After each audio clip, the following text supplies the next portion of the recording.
todas. En nombre de la Universidad Francisco de Paula Santander Seccional Ocaña, en cabeza del director, el doctor Edwin Espinel, y el Consultorio Socioambiental y Agropecuario del Nororiente Colombiano, le damos la más bienvenida al primer encuentro presencial del Diplomado Catatumbo entre crisis humanitaria, desarrollo productivo y construcción de paz.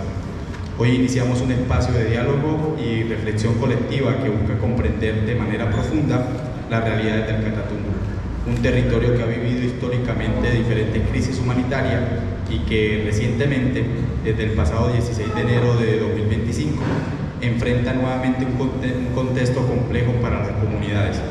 Este escenario académico nos convoca a pensar, junto a expertos y actores del territorio, cuáles han sido las causas y consecuencias de esta crisis, pero también identificar los caminos de resistencia, construcción de paz y alternativas productivas que surgen desde la misma región. Este espacio será conducido por mí, Duván Felipe Jaime Estorrado, en cabeza del director del Consultorio Socioambiental y Agropecuario del Nororiente Colombiano, el docente José Manuel Alma Maldonado, quien vamos a orientar la conversación a través de preguntas específicas que marcarán el rumbo de la charla. Cada uno de nuestros invitados dispondrá de 10 minutos para responder y aportar su punto de vista, enriqueciendo así el diálogo con perspectivas diversas y complementarias. Hoy nos acompaña en este conversatorio Carlos Payares, en representación de la Defensoría del Pueblo Regional de Ocaña, y Karen Vergel, de la Fundación Mujer y Futuro. Igualmente está el docente José Manuel Alma Maldonado, director del Consultorio Socioambiental y Agropecuario del Nororiente Colombiano.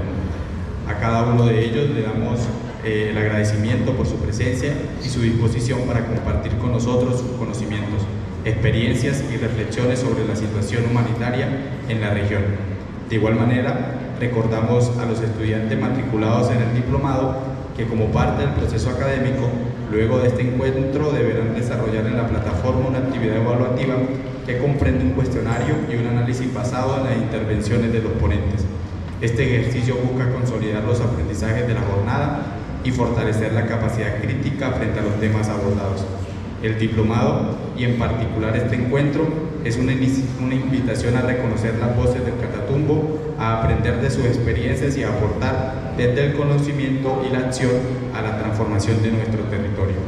Les agradecemos profundamente su presencia y participación, porque con cada aporte, reflexión y propuesta estamos sumando a un propósito colectivo: construir un Catatumbo más justo, digno y en paz. Sean todos y todas bienvenidos.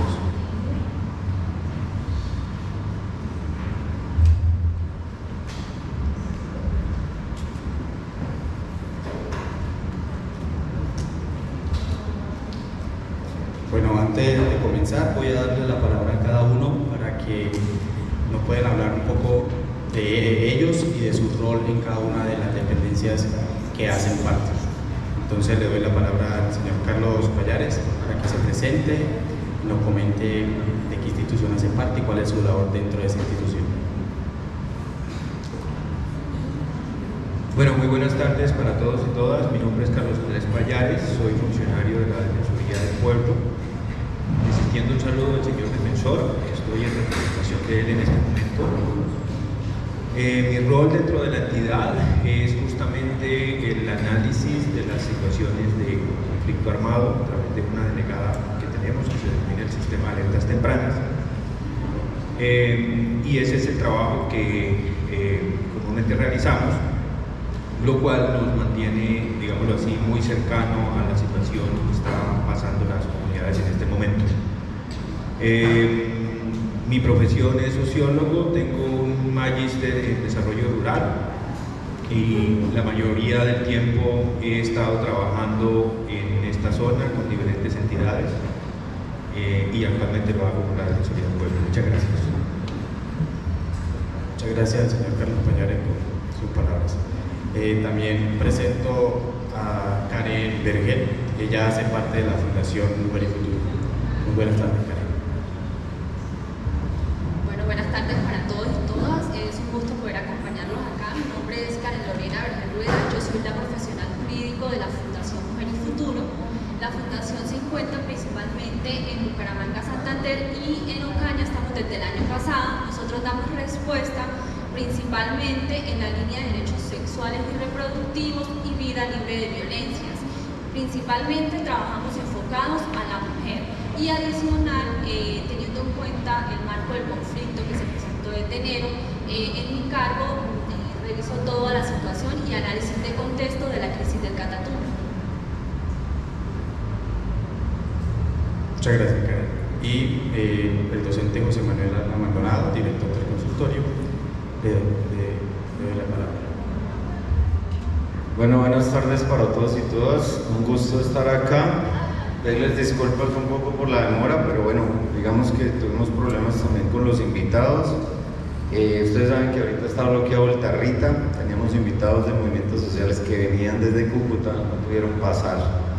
Y eso hace parte un poco de las dinámicas de lo que es la región, ¿no? Muchas veces, digamos, hay proyecciones que se tienen y tristemente, digamos, se ven obstaculizadas por la misma realidad de no solo la zona del Catatumbo, sino también lo que tiene que ver con nosotros como departamento del norte de Santander.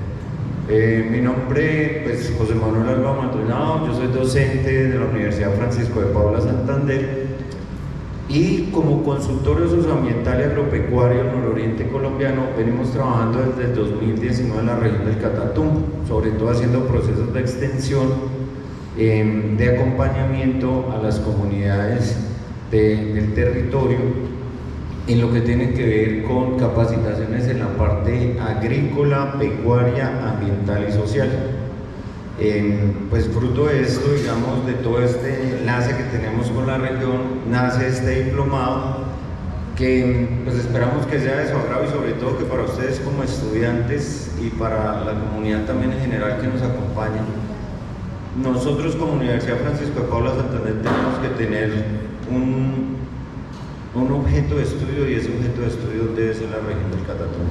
Entonces estos espacios pues es una invitación a ustedes para que pongamos en el centro del debate la región del Catatumbo. Muchas gracias, profe José Manuel Alba. Bueno, para empezar, como todos sabemos, desde el 16 de enero de este año se dio inicio a una guerra entre dos grupos insurgentes en la subregión del Catatumbo, la disidencia de la FARC y el ELN. Esto generó un desplazamiento masivo y una crisis humanitaria profunda en la subregión del Catatumbo que por muchos años ha sufrido este flagelo. Entonces, para comenzar, quiero preguntarle al señor Carlos Pallares, que ya lleva muchos años trabajando en el territorio, ¿cuál cree usted que son las causas que llevaron para que se diera esta crisis humanitaria? Y si ya habían alertas tempranas desde Defensoría del Pueblo para esta guerra que comenzó el 16 de enero. ¿Cuál, digamos, desde la Defensoría del Pueblo, los datos o el análisis que se hace de esta crisis humanitaria? Bueno, muchas gracias. Sí, efectivamente la Defensoría del Pueblo pues cumple esta tarea. Nosotros tenemos un mecanismo que son las alertas tempranas. Habían, para decir verdad sobre esta temática, dos alertas que se habían emitido, una por allá en el 2021 que daba cuenta de la probabilidad de que estos grupos se enfrentaran y otra que fue del año pasado, de noviembre del año pasado, donde decíamos un poco que a raíz de la ruptura que había habido con los diálogos con el Ejército de Liberación Nacional y el crecimiento de las disidencias, nos parecía muy probable que esta situación fuera a tener lugar, como efectivamente ocurrió. Las alertas, les comento, tienen el propósito pues, de prevenir. En este caso, pues, no hubo una acción concreta solo para prevenir, sino para atender la magnitud de la situación que se nos vino encima. Aquí el compañero lo acaba de mencionar, una crisis humanitaria de proporciones nunca vistas en la región, a pesar de que esta es una región con antecedentes muy tenaces en materia de conflicto y desplazamiento y demás, pero esas cifras que se nos presentaron, esa forma como se dieron las circunstancias de esa confrontación, fueron particularmente inéditas y absolutamente desastrosas desde el punto de vista humanitario. Cuando a uno le preguntan por las causas o, digámoslo, por qué se produjo esto, pues todos sabemos que hay una serie de circunstancias que usualmente se se enuncian, ¿no? El presidente, por ejemplo, habla que eso fue producto de la codicia, ¿sí? De la codicia de los grupos por apropiarse de las rentas ilegales que se producen allí. Pero si uno mira con mayor nivel de detalle las circunstancias en las que estas situaciones se dieron y mira sobre todo el comportamiento y las transformaciones que ha tenido el conflicto armado en Colombia en los últimos, diría yo, en los últimos 10 años, uno puede encontrar otras explicaciones a esos temas más allá de las que evidentemente lo rodean y a los que generalmente se acude, ¿no? Que hay coca, que hay pobreza, que no hay Estado presente, etc. Pero hay una cosa importante para decir en todo esto, y es que cuando un país realiza un proceso de paz, lo hace para desmontar y para acabar una guerra. Nosotros no hemos podido lograrlo a pesar de que hemos ensayado, al menos desde los 90 para acá, aunque los procesos de paz de Colombia vienen de mediados del siglo pasado, y nosotros hemos tenido muchos experimentos, muchas formas de procesos de paz parciales, ¿cierto? Recordemos lo del M-19, por ejemplo, para ponerlo en contexto de lo que estamos hoy en día. Con ese grupo se llegaron a unos acuerdos y hoy por hoy, pues, la máxima dirigencia del país está en representación de alguien que fue parte de ese grupo. Y digamos que eso era lo que se quería, que los grupos dejaran las armas y buscaran el poder de otra manera. Pero eso no pasó con los demás grupos que continuaron en los territorios, llámese FARC, llámese ELN. Y cuando sobrevienen los procesos de paz, se suceden una suerte de desajustes en los territorios. Comenzó, por ejemplo, cuando se desmovilizaron las AUC, las Autodefensas Unidas de Colombia, que era esa confederación que las agrupaba, y cuando se desmovilizan, a los 2 o 3 años ya teníamos nuevos grupos reemergentes de esa desmovilización. Y cuando se desmovilizó la FARC aquí en Colombia y sobre todo el Frente 33 aquí en el Catatumbo, ocurrió algo similar.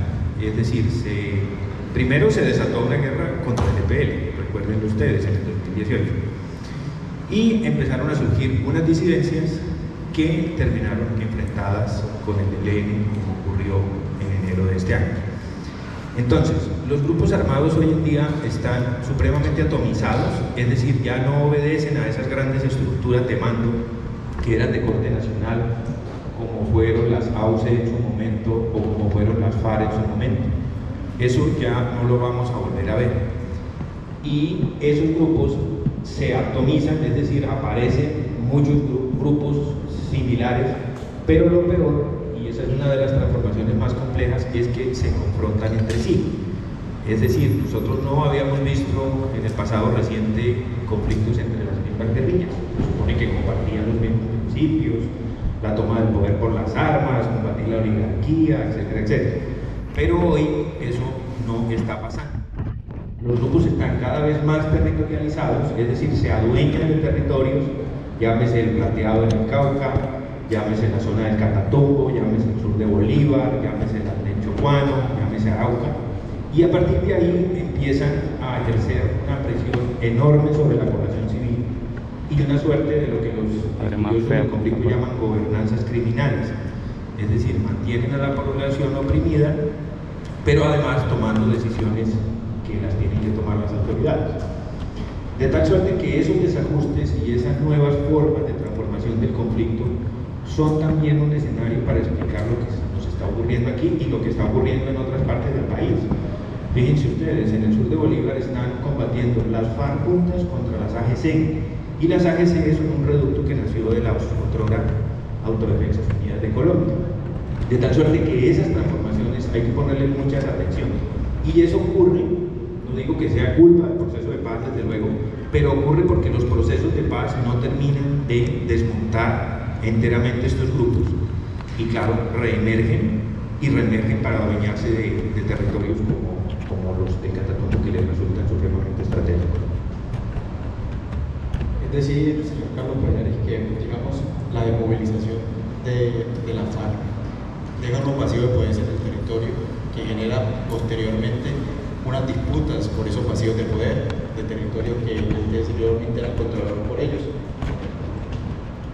Sí, esa es otra forma de explicarlo, el famoso vacío de poder.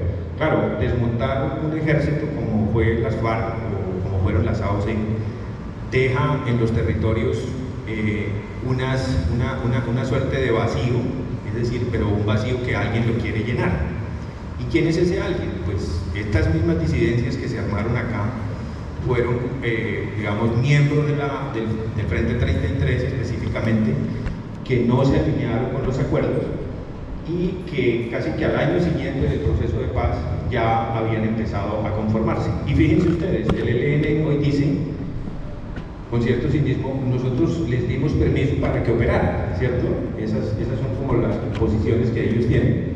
Y esas disidencias crecieron en un lapso de 5 o 6 años de manera muy acelerada, por supuesto reclutando menores de edad, reclutando niñas, jóvenes, etc. Pero sobre todo acumulando rentas de un negocio que ellos lo conocían muy bien, porque acuérdense que los cultivos de coca en el país se le atribuyen principalmente a las FARC, es decir, la que trajo la coca a Catatumbo fueron las FARC en su momento. Entonces, de ese núcleo de economía se nutren estos grupos y terminan confrontados entre ellos, que es lo que les quiero poner como de presente, porque ustedes dirán, bueno, pero ¿qué es lo que se viene ahorita? Pues hay analistas que están diciendo, mire, la paz total, el modelo de paz total que planteó el gobierno, que se dice pues fracasó en términos de que no consiguió desmovilizar los grupos, ni mucho menos, pues así haya fracasado, llegó para quedarse, porque cualquier gobierno que en el futuro intente hacer procesos de paz va a tener que hablar ya no con 2 o 3 grupos, sino con 10, 15 o más grupos, ¿cierto? Que se disputan los territorios de manera parcial. Es decir, ya no se va a poder llegar a hablar.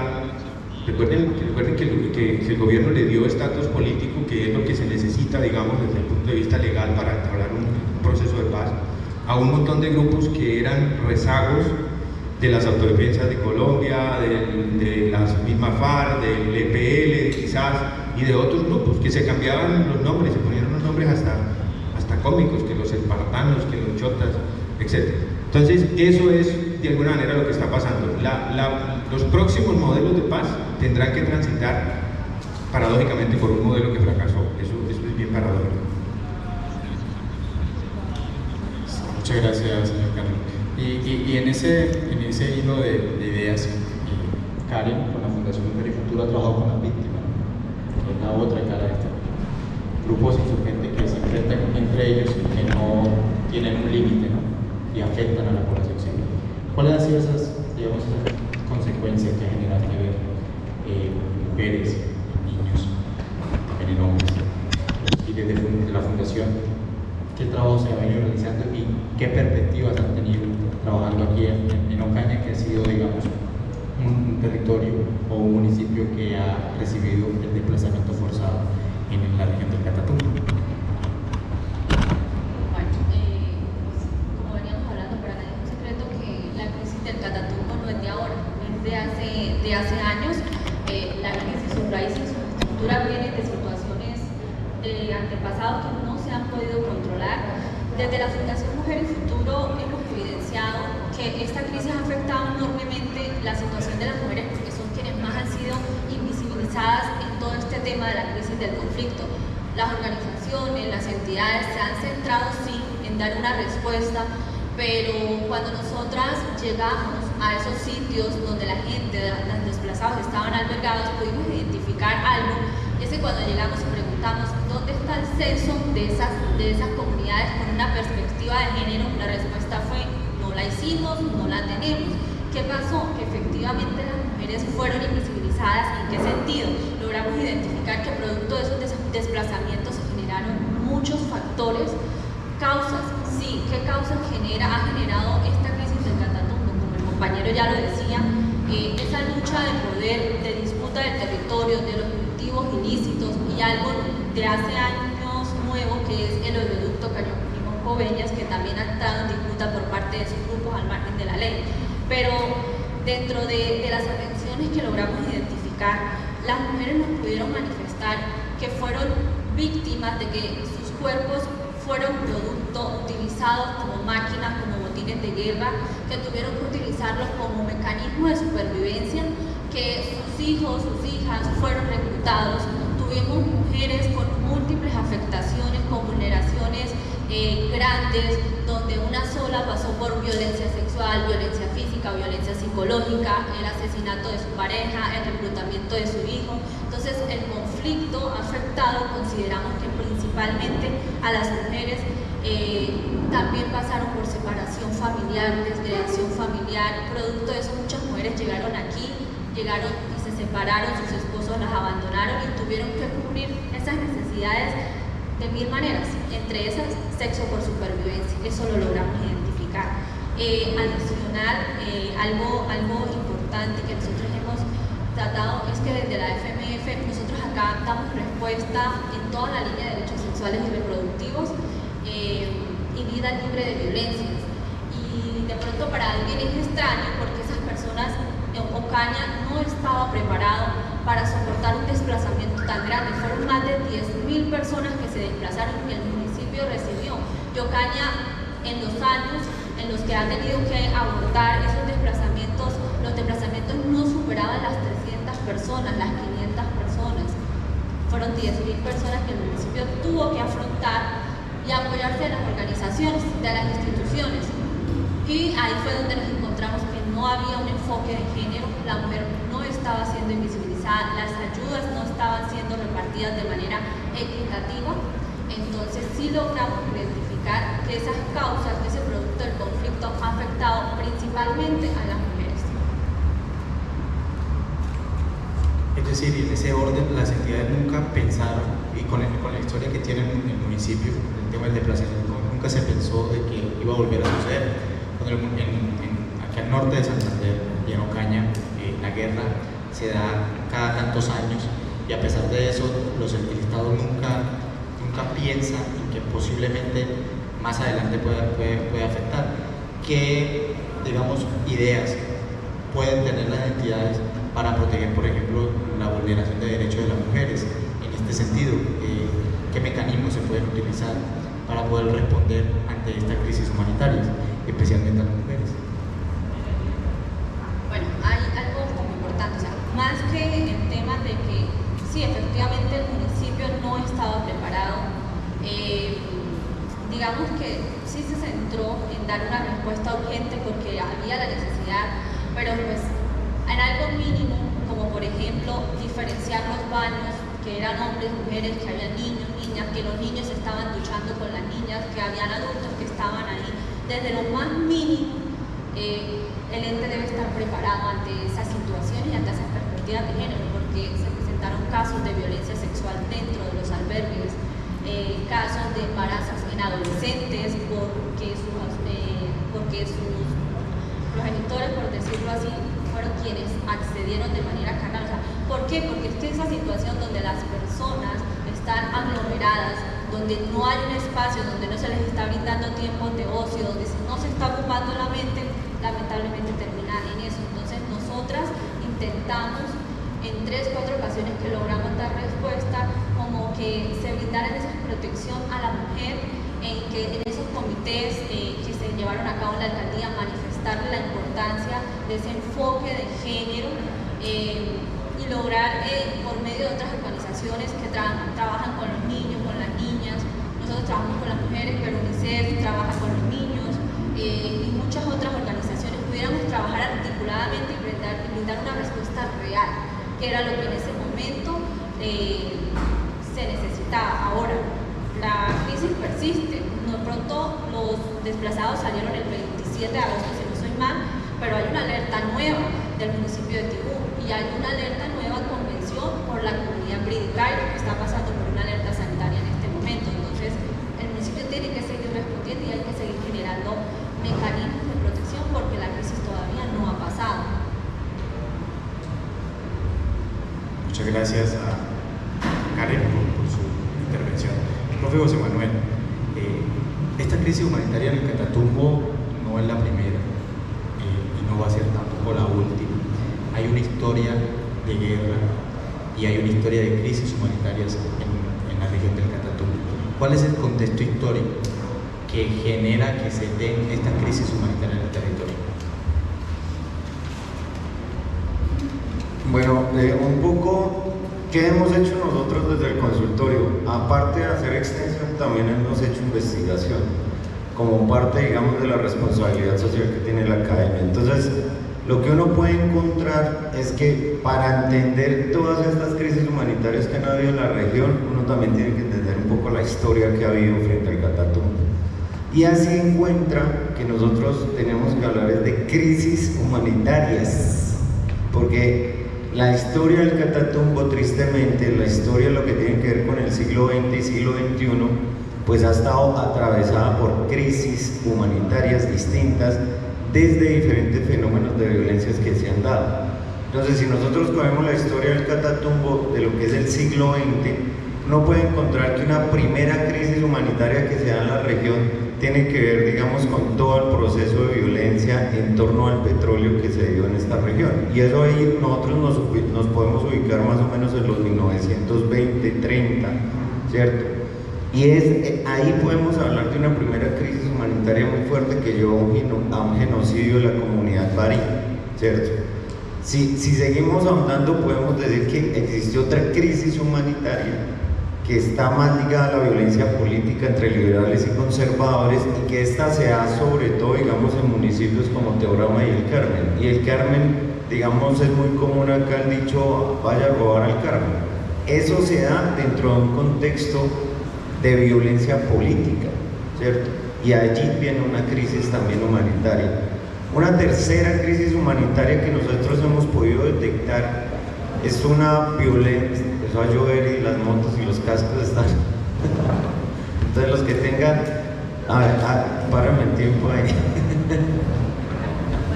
Y los que tengan motos, cascos, vidrios de carros abajo, los que hayan dejado las cosas, pueden salir y proteger la.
Bueno, hacemos la salvedad que por favor no pongan botellas en las mesas con líquidos, ya se ha hecho 3 veces, porque ahí están los micrófonos y se dañan. Segundo, no se puede comer en las mesas en las que ustedes están, porque ahí están los micrófonos, ¿sí? Entonces se dañan. Recuerden que esto es una universidad pública y que esto les pertenece a ustedes, pero también les pertenece a las generaciones que van a venir más adelante. Gracias. Bueno, estamos hablando entonces que han habido múltiples crisis humanitarias. Hay otra crisis que nosotros hemos encontrado y es un tipo de desplazamiento, pero no desplazamiento que sale del Catatumbo, sino un desplazamiento que llega al Catatumbo por procesos de violencia. Y es un desplazamiento que hacen los campesinos y campesinas de otras zonas del país para poder llegar acá en búsqueda de tierra. Esto se da en el marco de una reforma agraria fallida, sí, por allá en 1960. Y allí también se articula con la llegada de las insurgencias de la región del Catatumbo. ¿Sí? Uno puede encontrar que también existieron otras violencias que generaron esa crisis. ¿Sí? Tiene que ver también con la llegada de las insurgencias, se da una violencia de tipo revolucionario, si se puede catalogar en ese momento. Y después, tal vez uno de los fenómenos más duros que ha habido en el Catatumbo, que uno pensaba que no se iba a volver a repetir hasta ahora, y es, digamos, todo lo que tiene que ver con la violencia de tipo paramilitar, que dejaron cifras de más de 10.000 muertos, cerca de 100.000 desplazados en la región del Catatumbo. Posteriormente, después del acuerdo de paz, pues uno va a encontrar dos violencias, una con unos desplazamientos también altos, que fue la guerra entre el ELN y el EPL, fruto de lo que decía el compañero de la Defensoría del Pueblo, y es que ese vacío de poder que deja la FARC cuando firma el acuerdo va a generar unas disputas territoriales. Ahí uno va a encontrar una violencia que generó una crisis humanitaria, pero no fue, digamos, tan fuerte. Si bien hubo un desplazamiento masivo en muchos municipios del Catatumbo, no fue tan fuerte como la que estamos viendo ahora, ¿sí? Entonces, si nosotros nos ubicamos en esos recorridos históricos, uno descubre una tragedia en sí misma en el territorio.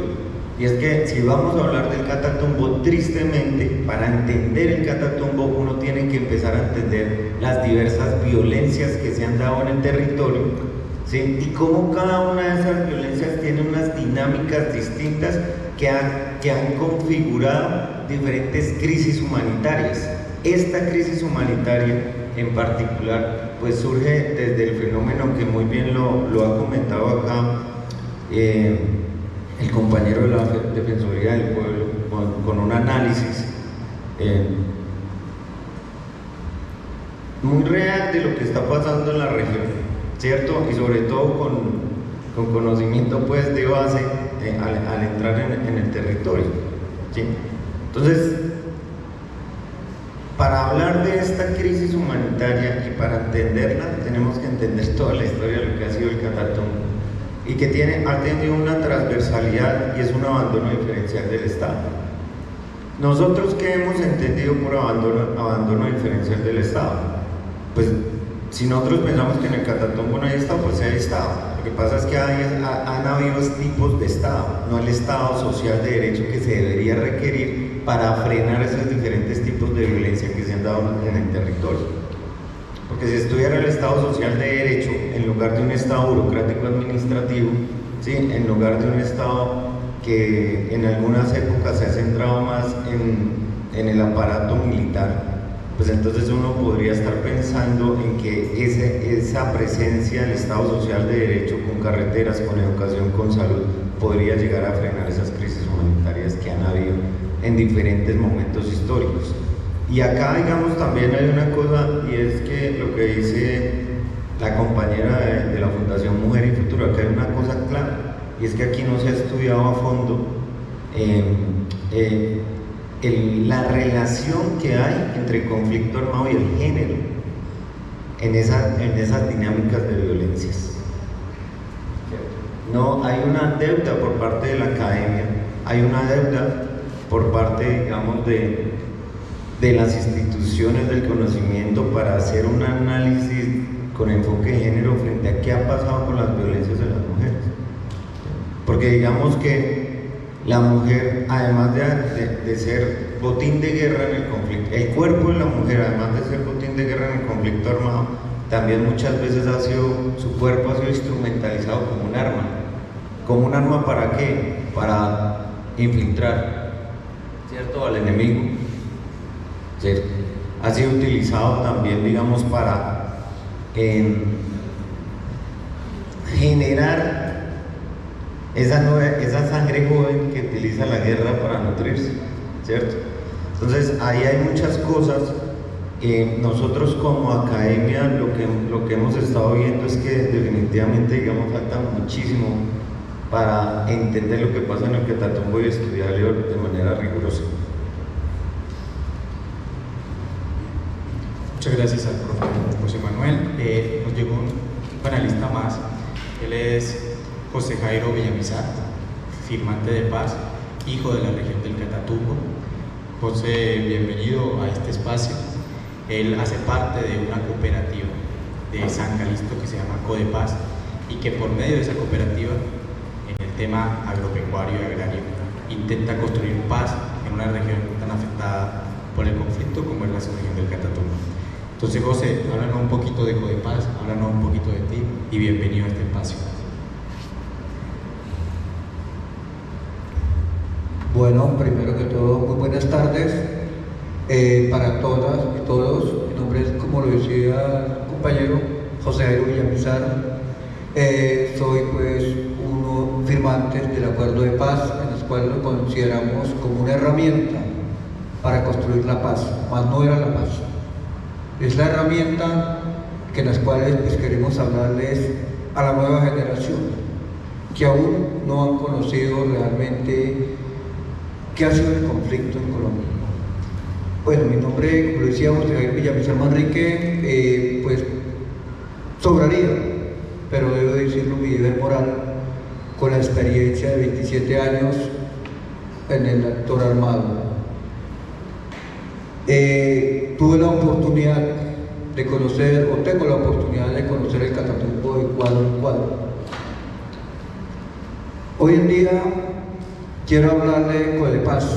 Es una cooperativa en la cual nació con el apoyo que quiero darle primero que todo el reconocimiento al profe Juan, José, al profe Juan y a la compañera. Disculpe que señale así porque es que se me queda muy difícil robar los nombres.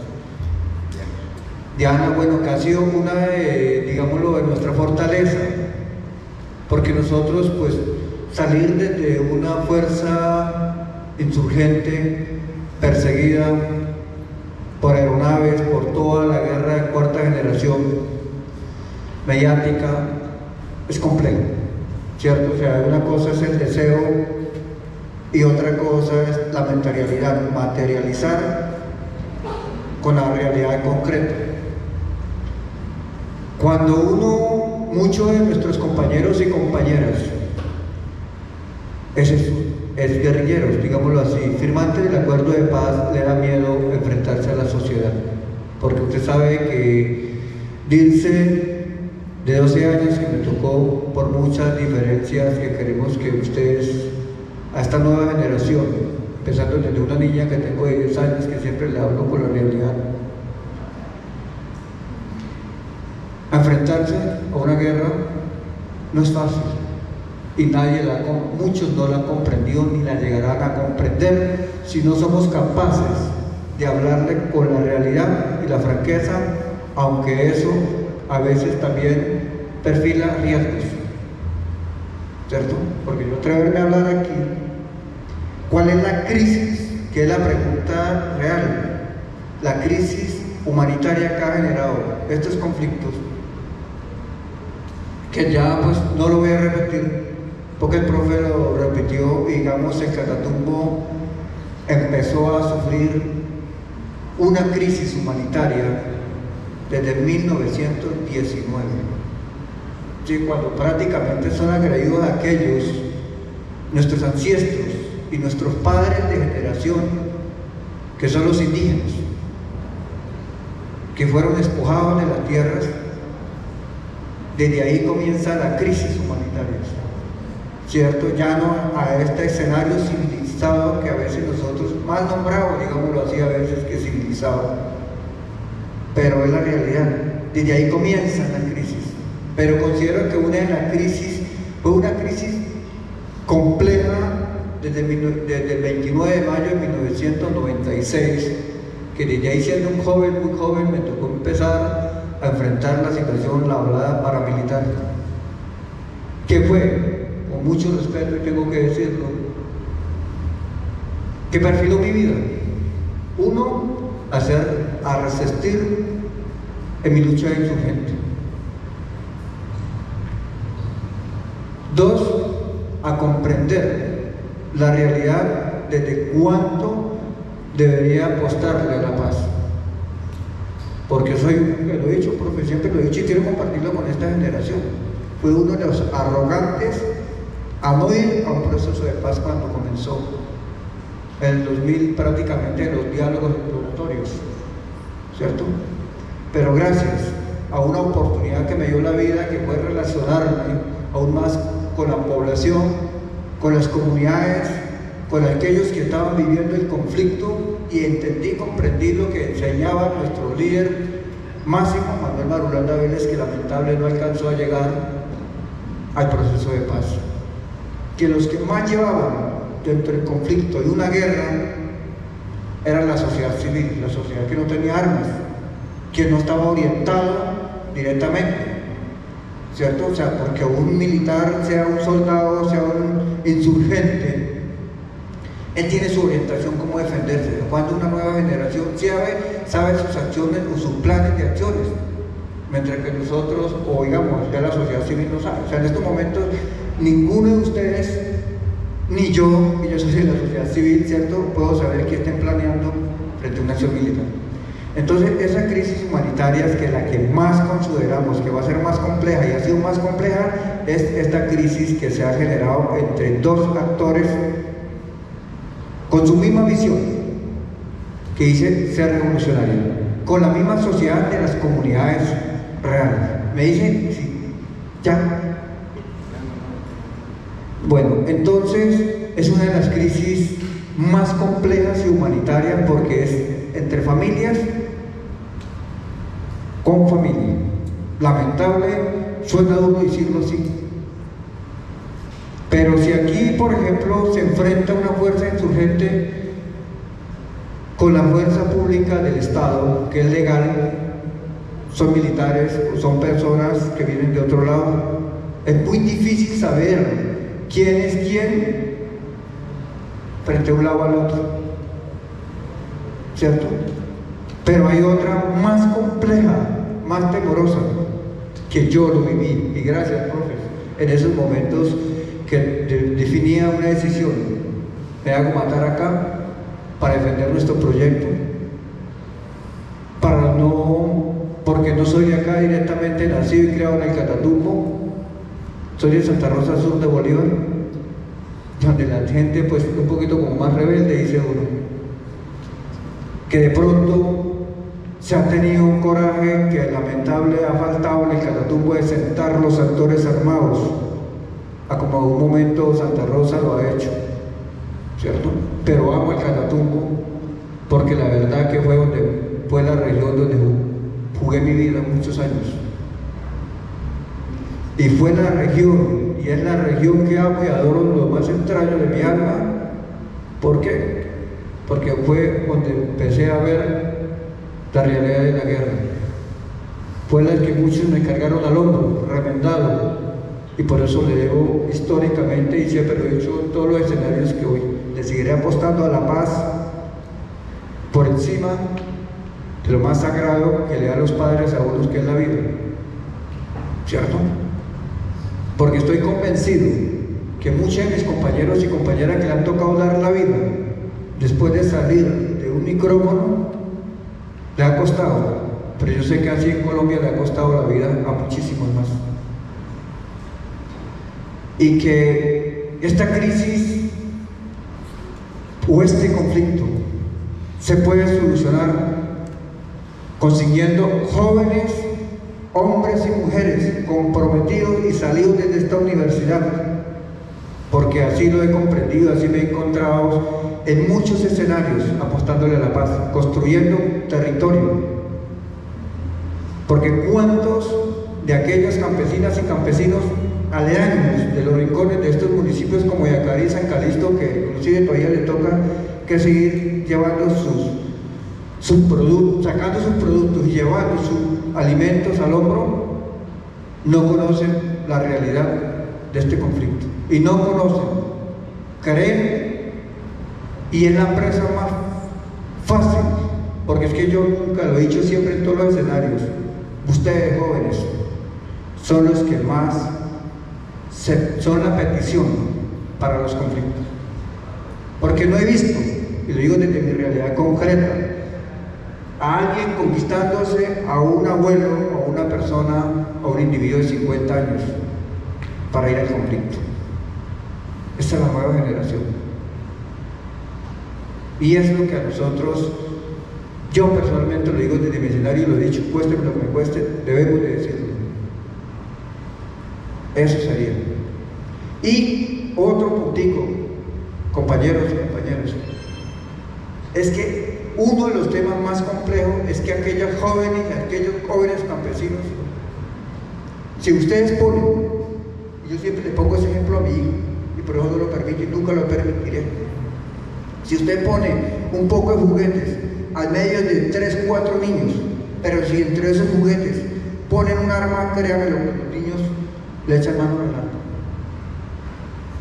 Porque es la realidad. ¿Sí me entiende? Y es lo que hay que tratar de contrarrestar. Y si quieren, lo digo porque ya lo he hecho y lo he visto en mi propia práctica, la realidad. Y si no, le pregunto, jóvenes, y no se engañen, y no nos engañemos, ¿cuántos de ustedes están en esta universidad? ¿Cuántos de ustedes han estado en el colegio? ¿Y cuáles, a ver, cuántos también tendrán el juego de armas, de guerra? ¿O será que estoy de pronto mintiendo? Eso lo pongo para la reflexión.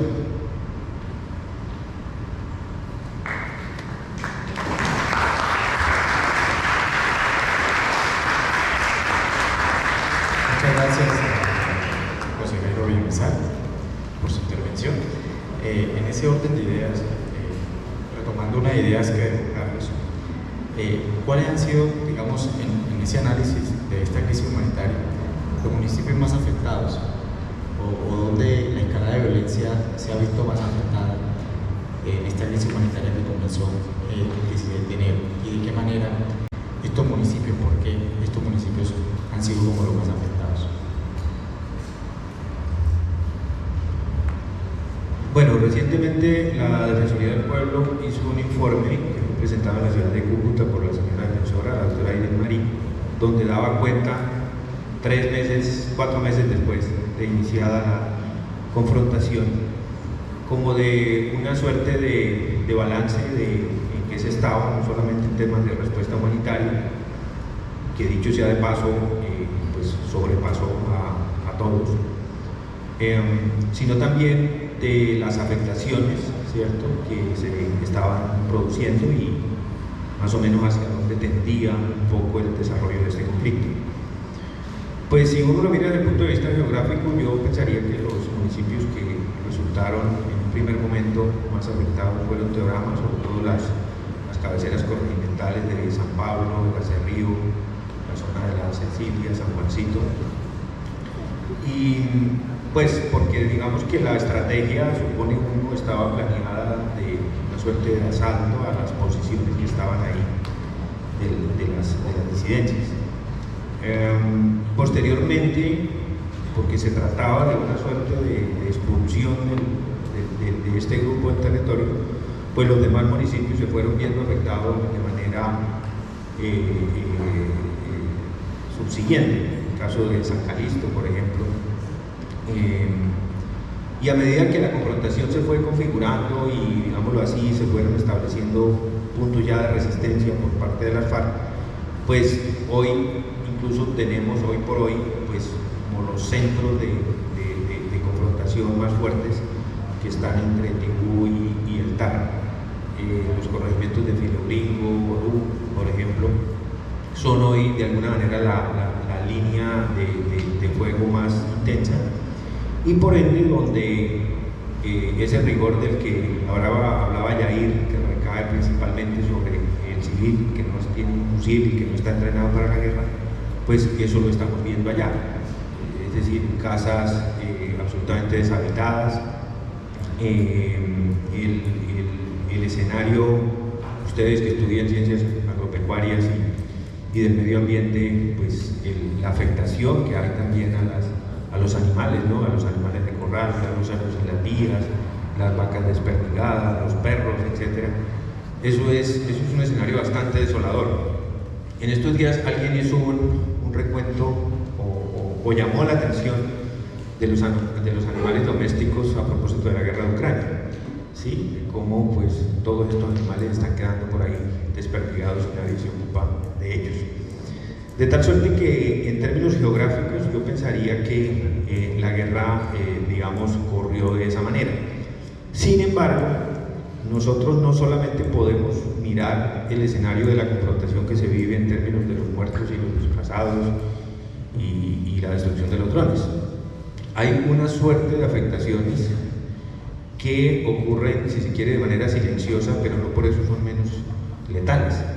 Me refiero sobre todo a los escenarios donde la gente ha quedado confinada en este momento, ¿cierto? Porque tenemos zonas donde las personas están confinadas incluso dentro de sus mismas viviendas. Y eso está produciendo una afectación de manera muy alarmante desde el punto de vista psicosocial, ¿sí? Y usted, si tiene una afectación psicosocial, pues no le interesa mucho que le lleguen alimentos, porque yo creo que hasta el hambre se le quita, ¿cierto?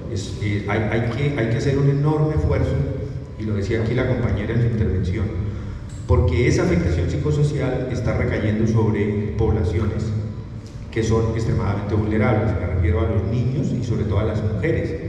Y las mujeres, como ustedes lo saben, son las encargadas del cuidado doméstico, de alguna manera. Entonces, si la cuidadora está con una crisis nerviosa y con un sobresalto emocional, pues es evidente que no se va a poder hacer cargo de las tareas del hogar. Hoy precisamente llamábamos la atención sobre eso a las autoridades que nos visitaban en la zona del Tarra, porque no vemos capacidad instalada en el territorio para atender este tipo de afectaciones, que en algún momento el personero del Tarra decía: eso es más importante que traer ahora mercados o ponerse a hacer cualquier otra intervención. Si no resolvemos el escenario de la afectación psicosocial, vamos a tener, que las estamos teniendo, situaciones ya muy lamentables, como por ejemplo los intentos de suicidio en los jóvenes, donde ya tenemos varios registros. Pero de manera concomitante, y viéndolo ya desde el punto sociológico, pues es evidente que un trauma individual supone también un trauma social. Es decir, la ruptura del tejido social, de lo que comúnmente se denomina el tejido social, que no es otra cosa que los vínculos que los seres humanos establecemos para vivir en comunidad, eso también se está viendo gravemente afectado, con el agravante de que la configuración del conflicto se está trasladando a los ámbitos comunitarios.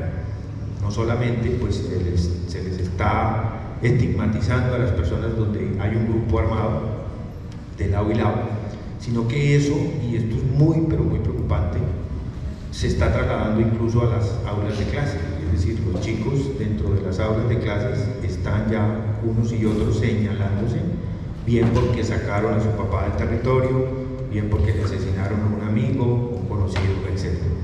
Entonces, no hay que cuantificar las crisis humanitarias solamente con el volumen de los desplazados y de los muertos. La gente que queda viva queda sufriendo también profundas repercusiones, y si no tienen una atención oportuna y sobre todo especializada, vamos a tener un daño emocional de graves consecuencias y de duraderas consecuencias. Aparte de indicar que si eso no se resuelve, tampoco se van a poder resolver los resentimientos con lo que quedó mucha gente que le asesinaron familiares y amigos delante de sus casas. Es decir, estaríamos incubando una nueva guerra futura en este reciclaje de guerras en el que vivimos en este país. Entonces, eso es un escenario que se los presento de manera, digamos, muy consciente de lo que nosotros observamos en territorio.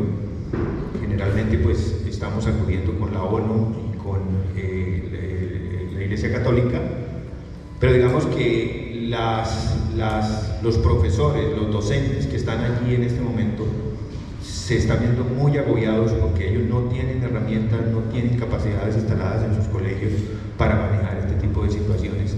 y solamente les queda contársela a las entidades que vamos por allá de vez en cuando a revisar esos temas. Entonces, ese es un escenario al que hay que prestarle también mucha atención.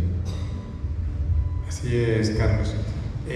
Y hablando en ese sentido de las afectaciones que ha tenido, que no son, digamos, en números, tema de desplazados y de muertos, sino una afectación, como decía Carlos, de tipo psicosocial, la Fundación Mujer y Futuro ha estado en varios municipios trabajando. Digamos, ¿qué datos han podido recopilar en ese trabajo que han realizado? ¿Qué perspectiva tienen de esos municipios que han visitado? ¿Y cuál es el análisis que puedes hacer de cada municipio y las afectaciones que ha generado en todo esto? Ustedes hacen un trabajo de temas de violencia sexual, tema de laboratorios. Háblanos un poquito de todo eso y cómo han trabajado en estos municipios en medio de esta crisis humanitaria. Bueno, nosotras hemos llegado, aparte del Catatumbo, estamos ahorita trabajando con articulación de equipos básicos de los hospitales. Estamos en Teorama, Convención, San Calixto, Acarí, Ábrego, La Playa, Tibú, El Tarra, Puerto Santander. Equipos, dos del equipo se traslada y realiza esas jornadas en salud sexual y reproductiva, pero desde el seguimiento que yo realizo al contexto del conflicto, hemos notado que desde julio y agosto el municipio de Tibú se ha visto bastante afectado, ha reportado dentro de esos 2 meses más de 30 asesinatos de personas. ¿Qué hemos podido identificar? Pues claramente desde nuestra línea, pues las mujeres, la mayoría de las mujeres efectivamente producto de esa crisis humanitaria y el producto del desplazamiento vivieron violencia sexual principalmente por parte de los grupos al margen de la ley que pues fueron utilizadas como botín de guerra, sus cuerpos fueron utilizados para satisfacer esas necesidades, si no las realizaban, sus hijos eran quienes se veían enmarcados dentro de este contexto. Eso fue lo que logramos identificar dentro del análisis que realizamos de pronto diariamente y pues la Fundación hemos dado respuesta pues a las mujeres en toda la línea de derechos sexuales y reproductivos, porque sí logramos identificar también dentro de los albergues, porque en Ocaña se contó con 3 albergues que fueron el Coliseo como el principal, el Madre Leticia y el que queda para abajo para Santa Clara, se me escapa el nombre en este momento. Entonces esos 3 logramos identificar que producto de ese desplazamiento se estaban presentando no solo casos de violencia sexual, sino enfermedades de transmisión sexual, a lo cual tuvimos que dar respuesta de manera inmediata, puesto que eso es una crisis sanitaria que el municipio tampoco en este momento está para afrontar y que pues no sé si escucharon en las redes, en este momento hay una alerta sanitaria en el municipio porque en Convención la comunidad indígena Bridicaira está pasando por una alerta sanitaria de influenza, tuberculosis y otras enfermedades que pues lamentablemente sí generan para el municipio de Ocaña una crisis.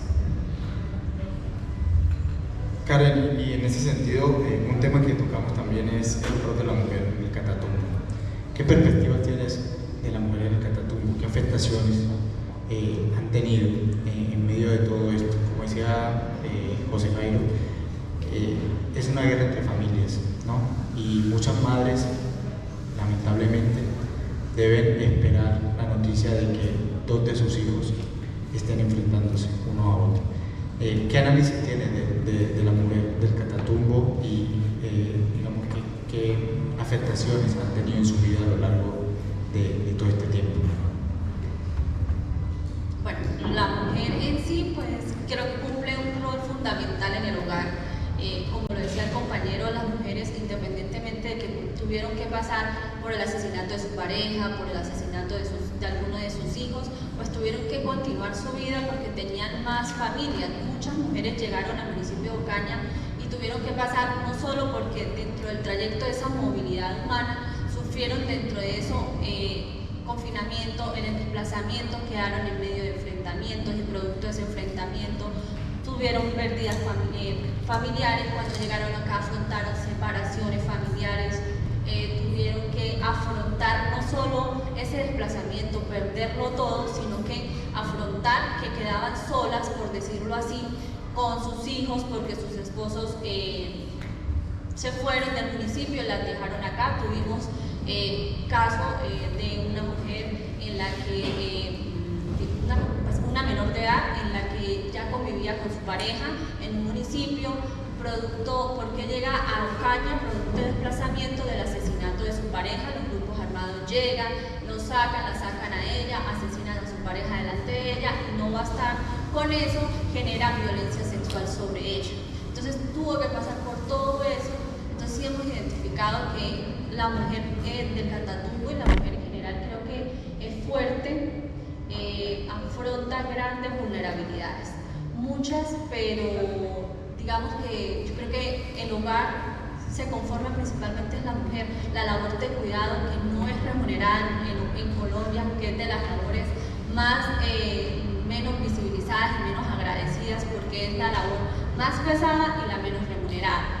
Entonces creo que las mujeres han generado esa labor, continúan haciendo su labor de cuidado. Si tuvieron la oportunidad de entrar a los albergues, nosotros tuvimos la oportunidad de hablar con ellas, porque nos tocó realizar una encuesta de necesidades para saber realmente qué era lo que estaba pasando y qué necesitaban. Pudimos identificar que muchas tuvieron que salir adelante porque llegaron aquí con sus parejas asesinadas, sus hijos reclutados, pero continuaron su vida porque la vida tenía que seguir, porque tenían más hijos y tenían que seguir sacándolos adelante.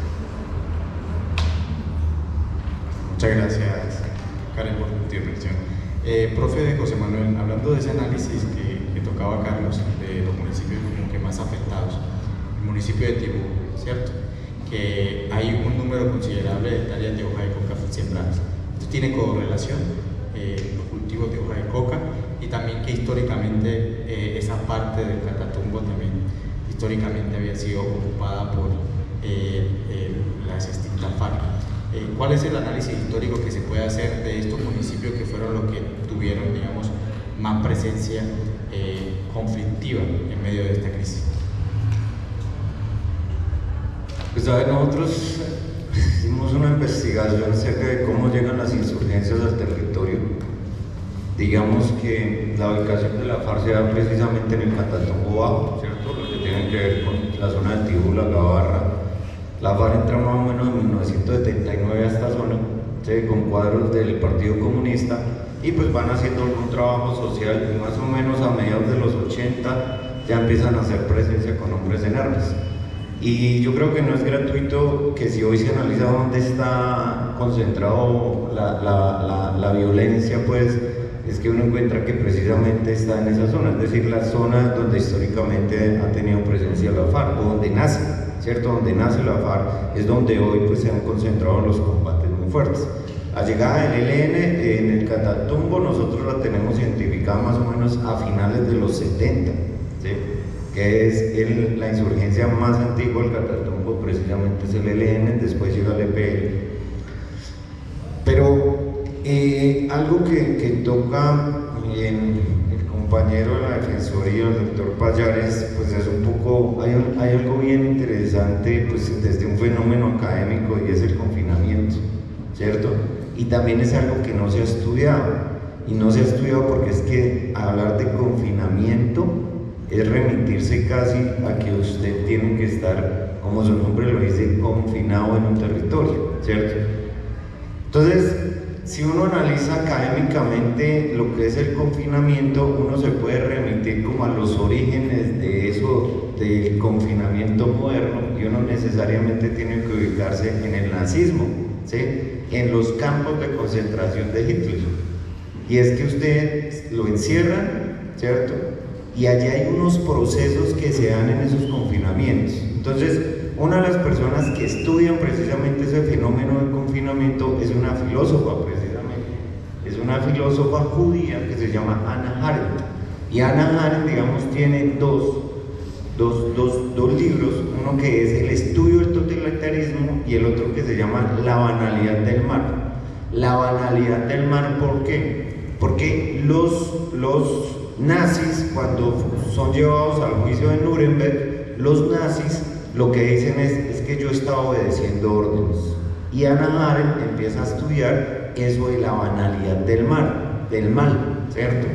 Pero el estudio que podemos tocar acá es que, digamos que Harel habla como de 5 aspectos fundamentales y uno tendría que remitirse a esos 5 aspectos de esos campos de concentración y hacer un símil a ver si se están dando o no acá en el Catatumbo.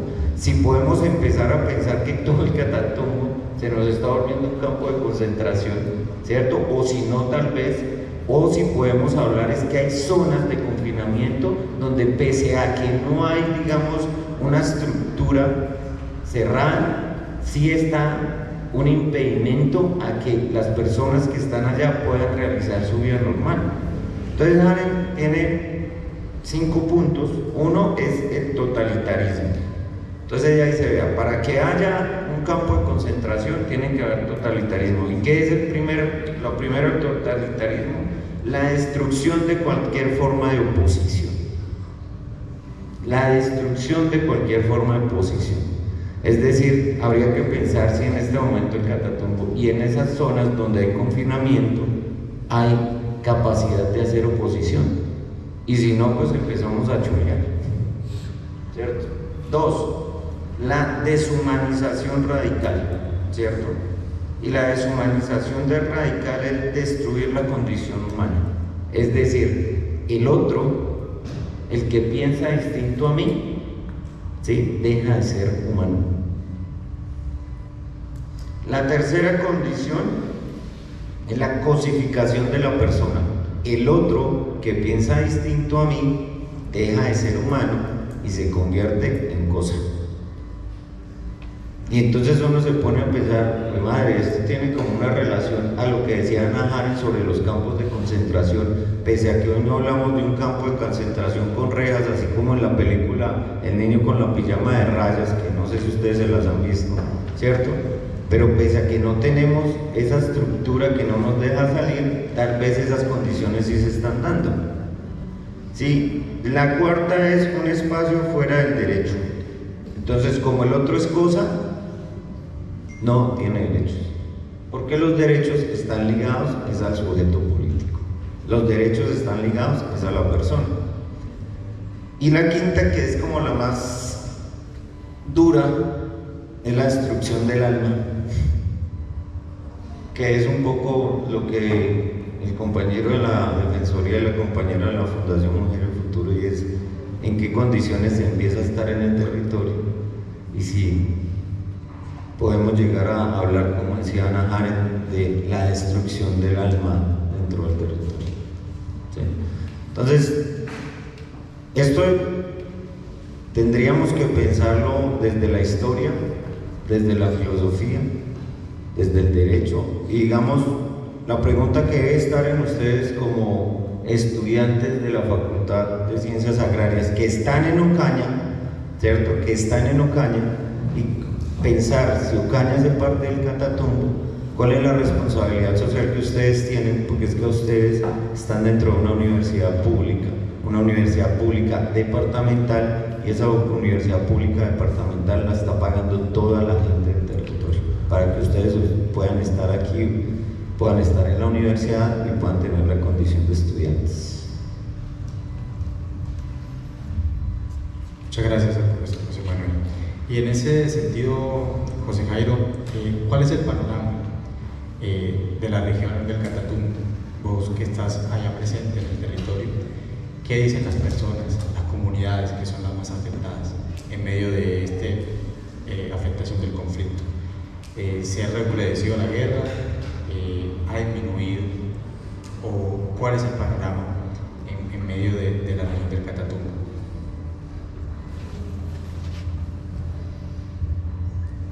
Bueno, el panorama realmente de la región del Catatumbo, pues voy a decirlo, dice el dicho por ahí, tan estapado, ¿sí? Porque es que lo considero complejo y bastante. Porque aquí lo decía el profe, o sea, la zona, por ejemplo, baja, que es lo que nosotros hablamos desde Río de Oro para acá, la cooperativa, es una región, lo que es Tibú, hay que ser sinceros, hay que ser francos, Es una región que está compuesta históricamente, las FARC, en nuestra época que estuvimos, hicimos hasta las últimas consecuencias, y la historia lo demostró, que fue defender esa región a capa y espada por la sociedad. Y eso es complejo, ¿cierto? Y donde hay una sociedad, una antigüedad, digámoslo así, de comunidades que lamentable, uno dice lamentable y hasta el mismo momento pues dice uno afortunados, porque las comunidades vivieron una historia, hermano, que muchos no la conocen. Se fue encrudeciendo tanto la guerra que los mismos campesinos llegaron, ¿cierto?, a uniformarse y armarse para defenderse. Y que ahorita, en esta situación de aquello, porque a uno duele esta frase que voy a decir, pero es la realidad. A mí me ha dado tristeza, lo digo tristeza, porque habrá cosas profundas que de pronto las guardaré, pero le da una tristeza que cuando yo fuera ya un insurgente veía una criatura, el hijo de doña fulana, el hijo de fulano, ¿cierto? Lo veía un niño. Y ahorita, hasta de una u otra manera, por otras situaciones adversas, pues uno ya lo ve que ya son los comandantes. ¿Sí me entiende? Ni que lo fue uno, en la realidad hay que decirlo, ni lo fue uno, porque ni llegó a ser ese escenario de ser comandante. Y resulta de que esas personas no los van a sacar corriendo tampoco hacia la carrera. Se hacen matar. Hay que partir del punto real. También uno conoce que esos jóvenes, esos niños, o sea, tanto en un actor armado como en otro. Entonces eso es difícil. Entonces uno sabe que eso, la situación se va a encrudecer. Uno de los fenómenos más complejos que yo puedo mirar es que ya los líderes sociales y líderes comunales no quieran asumir la responsabilidad y liderazgo. Lo contrario, la mayoría se quiere bajar. Y aquí está, yo lo digo con mis compañeros de la red de forma asociativa, la red de Catatumbo, ¿cierto? Ustedes conocen que estuvimos tratando desde firmantes, entre firmante y comunidad, perdón.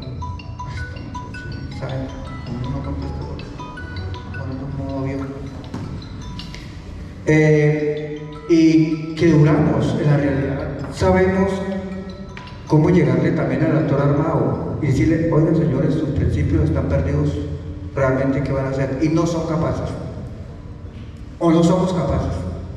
Ahora, ¿qué puede esperar? Si uno dice, si de muchos de nuestros compañeros dijeron, no, yo mejor me voy, ¿sí me entiende? Teniendo las raíces, nacido y creado en estos municipios. Entonces yo lo que yo le comparto mucho a mi compañero, digo, hermano, pero si no somos capaces nosotros de buscar de una u otra manera, ¿sí me entiende? Llevar, como le dijera yo, autoalimentar a aquel líder comunal, aquel líder social, no, hermano, hay que parar, porque es que lo que mandamos somos nosotros, los campesinos, la sociedad campesina. Yo siempre lo decía desde mi realidad que estuve, ¿sí? Hombre, es que ustedes, o a mis compañeros, o a mis tropas que estuve, siempre le decía, hermano, es que uno de uniformado es fácil de irse, porque uno en el hombro carga su finca, ¿cierto? Todo, militar carga su finca, carga todo en un morral, un campesino no. Hermano, porque a nadie es capaz de echarse la casa como la carga un militar, enrollarla, echarla al bolso y salir corriendo.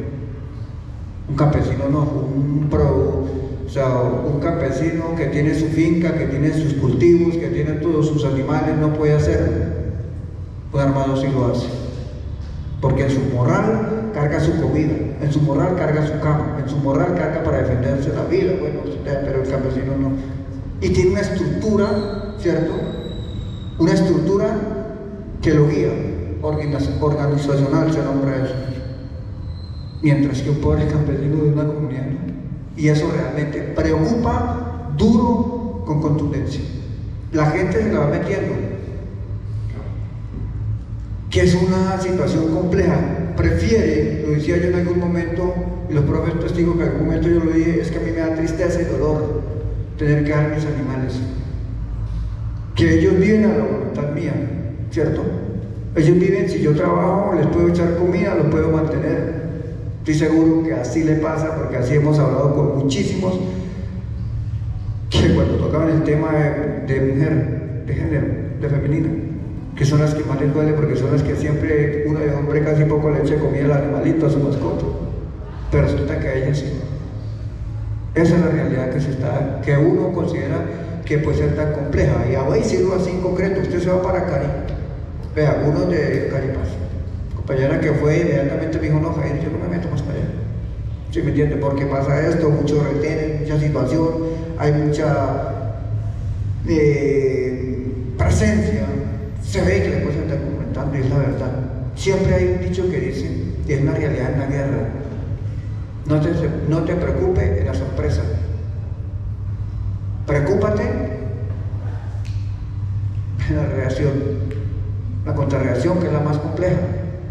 Mira, hoy la guerra más, yo decía, bueno, entre el momento que uno estuvo en la guerra era como un poco, si habían errores, eran más imprecisos cuando no se manejaban sus drones, ¿cierto? O sea, era como uno considera que era más impreciso, y resulta que ahorita no. Ahorita es más impreciso con esos aparatos.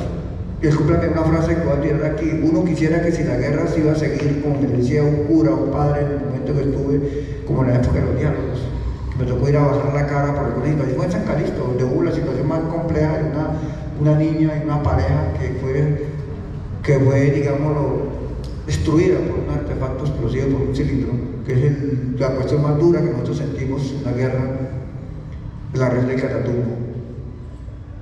Y él nos decía: si esta guerra fuera como la época de Bolívar, ¿sí me entiende? Que se abrazara uno contra otro, pues bien, pero resulta que la guerra moderna ha generado una situación tan compleja que todo el mundo se teme.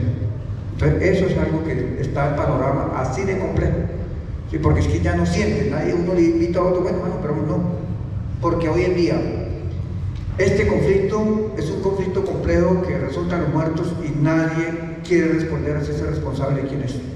Si yo participé en un grupo que la verdad que me salí, donde habían 2.500 personas, y creo que alguien me metieron ahí, ¿sí me entiende? En el tema de que, bueno, por el tema de víctimas, bueno, aparecía en ese grupo, y ahí me daba de cuenta un debate o una pelea que en algún momento le dije: ¿esto es de víctimas o son de actores armados? O sea, una sociedad, ¿sí me entiendes?, que uno defendiendo al otro. Y digo, Dios mío, no se mide cuánto más conflicto está generando esto, cuánto riesgo. Y si usted mira, yo hoy en día me quedo sorprendido, si lo digo, productores y compañeros y compañeras, a uno le queda preocupación cuando uno conoce a un compañero, si sabe, a alguien que uno lo mira en un liderazgo social, y cuando el brazalete aquí, LN, ¿sí me entiende? O sea, declarado prácticamente como objetivo militar. Es una cosa compleja, y más aún va a venir más complejo lo que se nombra la inteligencia militar. En la verdad hay que decirlo, porque hay una situación compleja nacional que se tiene que combatir todos los actores ilegales. Y si yo le digo, no, es que si me entiendes, me cayó, entonces yo inmediatamente publico: fulano es género, o fulano es narcofarma, porque es que así se escucha en todos los temas de las redes, en todos ustedes, no lo estoy mintiendo, y es algo complejo. Me decís porque yo no, listo, entonces eso podría decirlo en esta situación. Bueno, y conociendo este panorama de la región del Catatumbo, ¿qué desafíos, Carlos, enfrenta la región en términos de derechos humanos, derechos sociales, en el tema del cumplimiento del acuerdo de paz? ¿Qué desafíos enfrenta la región cuando se da este tipo de crisis humanitarias? Pues bueno, si uno mira los desafíos desde el punto de vista de lo institucional, seguimos teniendo unas enormes, pero enormes falencias en materia de coordinación interinstitucional. Frase que uno la escucha muy seguido justamente en los ámbitos donde uno se mueve. ¿Y por qué se lo digo? Porque hoy por hoy, y lo acaba de decir Jair con mucha claridad, en la zona hay una vigilancia extrema en el territorio. Es decir, los grupos están, como se dice, a 4 ojos, viendo quién entra y quién sale. Y eso dificulta enormemente el papel de las entidades públicas, ante todo, de los organismos de cooperación y ni qué decir de las organizaciones sociales de base que pues quedan, digámoslo allí, en un escenario complejo de estigmatización recurrente. De tal suerte que el desafío institucional persiste, es decir, nosotros no hemos sido capaces, a pesar de que hemos tenido tantas situaciones complejas, al menos de ordenar un espacio, como lo decía aquí Karen, con los señalamientos básicos de cuál es el baño para las mujeres y cuál es el baño para los hombres. Hace más o menos unos 12 años, los organismos que operan estas crisis humanitarias en el mundo se reunieron justamente para dejar unas reglas definidas frente a cómo actuar en situaciones de emergencia humanitaria. Y se creó un manual que se llama el Manual Esfera, que se actualiza cada cierto tiempo. Y ese manual, una de las líneas claras que tiene de actuación en ámbitos de emergencia humanitaria es la dignidad. Es decir, si uno no actúa atendiendo una emergencia humanitaria con el concepto de dignidad en la cabeza, terminan pasando cosas como las que Karen y como otras muchas que nosotros pudimos advertir en los albergues y en las zonas donde la gente fue a parar en medio de esta emergencia. Por supuesto que si uno somete las actuaciones institucionales que tuvimos todos a los parámetros que trae el Manual Esfera, pues es evidente que no pasamos el corte. Porque ustedes saben, aquí en medio de toda la improvisación que hubo, se enviaron, por ejemplo, entre otras firmantes de paz a hoteles en Cúcuta. Y después, cuando llegaban los de la alimentación, entonces pedían la lista de nombres de las personas que estaban ahí. Es decir, estamos tratando de proteger a las personas y las mismas instituciones empezamos por malos manejos y por malas formas de actuación a poner a la gente en mucho más riesgo. Y les podría referir muchas otras circunstancias en las que evidentemente las instituciones fallamos, porque, digámoslo así, no hemos aprendido, no hemos podido capitalizar de ninguna manera los escenarios de riesgo presentes. Y nos llamó mucho la atención un escenario con los planes de emergencia escolar, porque a raíz de unas situaciones que ocurrieron incluso antes de la crisis, afectaciones a colegios por ataques armados, nos dimos cuenta que esos planes de emergencia escolar ponían los riesgos por incendio, los riesgos naturales, pero ninguno estaba a riesgo por conflicto armado. Y en una zona que ha tenido históricamente una situación de guerra tan apremiante como la nuestra, pues las personas en una situación de emergencia derivada del conflicto no hallaban qué hacer, y era el caos total. Es decir, los padres corriendo a sacar a los hijos del colegio y los docentes a no dejarlos salir porque se suponía que ese era el lugar seguro, pero tú ibas a revisar y no había un plano del colegio, y les estoy hablando de colegios de 1.200 estudiantes. Es decir, si no han pasado de gracias es porque, como dicen los campesinos, Dios es muy grande. Pero ese escenario nos pone de presente que somos supremamente lentos para el manejo de las emergencias y sobre todo de aprendernos el concepto de prevención. No hemos podido hacer eficaz el concepto de prevención. Fallamos permanentemente en eso. Eso que tenemos hoy en día, que se llama gestión del riesgo, nació de la experiencia más amarga del Ruiz, del volcán del Ruiz, de Armero, ¿sí? Y todas las alarmas estaban dadas de que el volcán iba a arrasar con todo y iba a acabar con todo. Y así nos sigue pasando. Tú me preguntabas que si teníamos una alerta, pues efectivamente teníamos una alerta de que esto iba a pasar y nada pasó. Todos asistimos como espectadores a una crónica más de una tragedia anunciada. De tal suerte que el reto, diría yo, discurre por ahí. Es decir, como instituciones tenemos que evaluarnos y reevaluarnos permanentemente si queremos ser eficaces y eficientes en esto, porque de lo contrario vamos a continuar en un dejar hacer a los otros ¿cierto? Porque a veces también las instituciones públicas se recuestan de alguna manera en lo que puedan hacer los organismos internacionales. Y uno de los retos que tenemos, adicional al que vengo comentando, es que la comunidad internacional está en crisis. Es decir, la ayuda humanitaria está en crisis porque están desmantelando los programas de Naciones Unidas de manera reiterada. Se desmontaron pues la USAID, que no es una agencia humanitaria propiamente dicha, pero era un programa polémico desde luego, porque nació en un contexto muy complejo de la Guerra Fría y demás, pero que finalmente nos estábamos apoyando en esos recursos. Colombia fue el país que más recibió recursos de la USAID, entre otras cosas, en el contexto latinoamericano. De tal suerte que si vamos a seguir, como es lo más seguro, que tengamos nuevas emergencias humanitarias, vamos a contar con menos herramientas, con menos recursos institucionales para cubrirlas.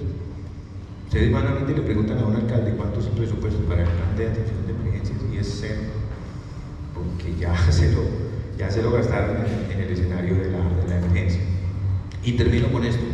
Manejar emergencias humanitarias como las que tuvimos en contextos de temas electorales se nos vuelve un problema tenaz. Entonces vienen las denuncias de que están acaparando alimentos para ir a comprar votos, etcétera, etcétera. Eso ya lo conocemos. De manera que esos son en parte algunos de los retos que yo le podría indicar tenemos hoy por hoy en la región. Muchas gracias, Carlos. Y Karen, ¿qué retos, qué desafíos enfrentan el tema de derechos humanos en una región como el Catatumbo, en lo que conoces? Bueno, pues ya lo que hemos venido hablando, la crisis del Catatumbo definitivamente no se le puede atribuir una causa única, sino a diferentes factores sectoriales, sociales, económicos, de seguridad, en todo el tema de humanos. Digamos que uno de los desafíos que nosotras hemos podido identificar en todo este desarrollo de la crisis desde la fundación, como les venía comentando, nuestro proyecto tuvo que dar un vuelco a la atención porque nosotros estábamos centrados principalmente en atender población migrante en todas nuestras líneas de ejecución. ¿Qué pasó? Que a raíz de lo sucedido desde el 16 de enero tuvimos que dar una acogida, un vuelco y atender a población de acogida, brindando pues todas esas respuestas que ya les he venido comentando. ¿Qué pudimos identificar nosotros?